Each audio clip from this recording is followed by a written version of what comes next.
Okay, listen up. There's this thing in music theory called a dominant seventh. It sounds like this. To me, and apparently a lot of people, this chord is tense. It's yearning to be resolved. Like this. Now, there's a couple different theories as to why these two chords provide a sense of tension and release, but one of them involves the fact that the dominant seventh contains a tritone hidden within it. This interval is kinda crunchy, but more importantly, it aches with musical direction. In the transition from the dominant seventh to the resolved root chord, this tritone resolves inward into a major third. Okay, nice, but if you're a curious mind, you're probably itching to find out what happens when you resolve the other way, both notes traveling one half step away from each other. Well, we have a name for that too. It's called a tritone substitution. And if I'd hazard a guess, it's called a tritone substitution because we've ended up in a key that's a tritone in distance from the key we would have arrived at had we done a perfect cadence like before. Don't quote me on that. This can also be thought of as an exploitation of the fact that the tritone is symmetrical. It inverts into itself. A tritone kinda intrinsically implies a second tritone, made out of the same notes but in a different key, somehow. And this substitution is like you're resolving that one, instead of the one that's being played. Okay, so I made this song called Spiral Staircase, and it exists pretty much entirely because YouTuber 12tone made a video about the music theory of quarter tones. Overall, it's a quick and dirty rundown of a couple things that happen when you split the normal half step on the piano to a quarter step, creating a 24-tone equal temperament. In Western music, one of the most fundamental distances between notes is the whole step.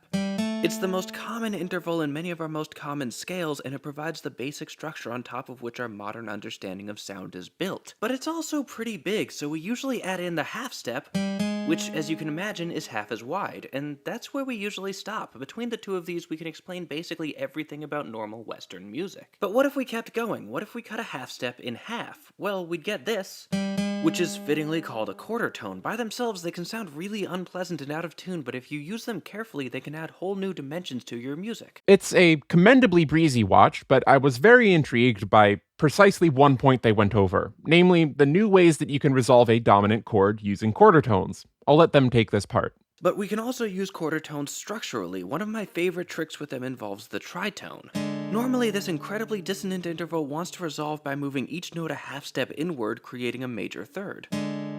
But we can also resolve them both outward by a quarter tone, giving us a perfect fifth, one of the most stable intervals there is. We can even hide this resolution in some full chords, which I think sounds surprisingly smooth. Okay, I understand this is more of a quick overview than anything, but this left me with a lot of questions. Like, what chord is that, even? Like, specifically in relation to where the dominant chord would point normally. Well, Spiral Staircase was my attempt at answering that question for myself. All I had to do was start in C, write a little progression that ends with a G dominant chord, and then do 12 tones funky modulation. There's a microtonal modulation coming up, so let the captain know if 24 tones is too much. It's B half flat.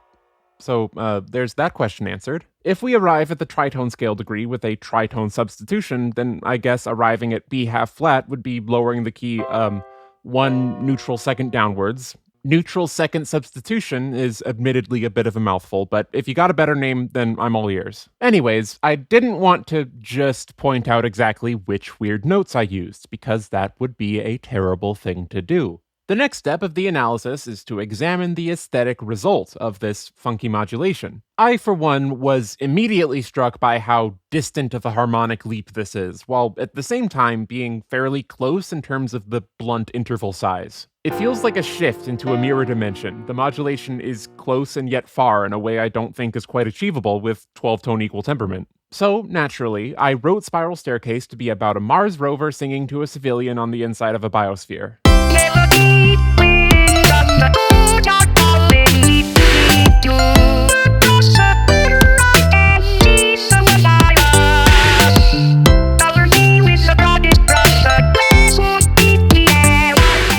And then in the second half of each verse, we abruptly cross the barrier with a modulation.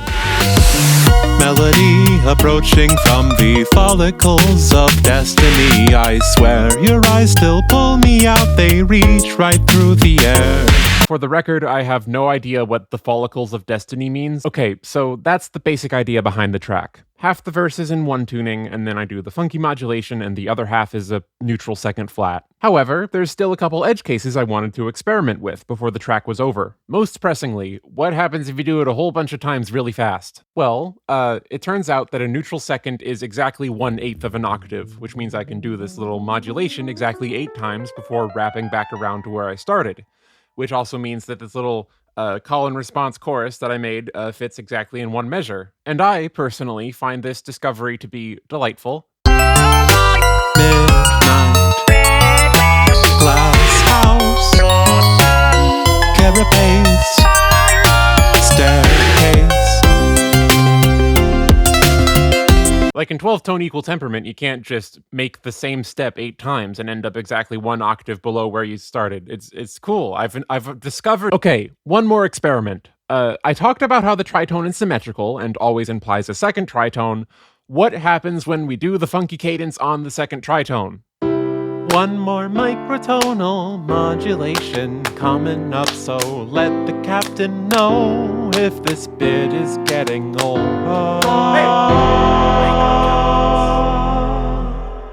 And now we are in E half sharp. We've traveled slightly more than a major third upwards. Relative to the root, it's a very major third substitution. To me, this one sounds a little more distant and unconnected than the neutral second one, so for my song, I saved it until it was time to lead into the third verse and gave it a lot of anticipation time.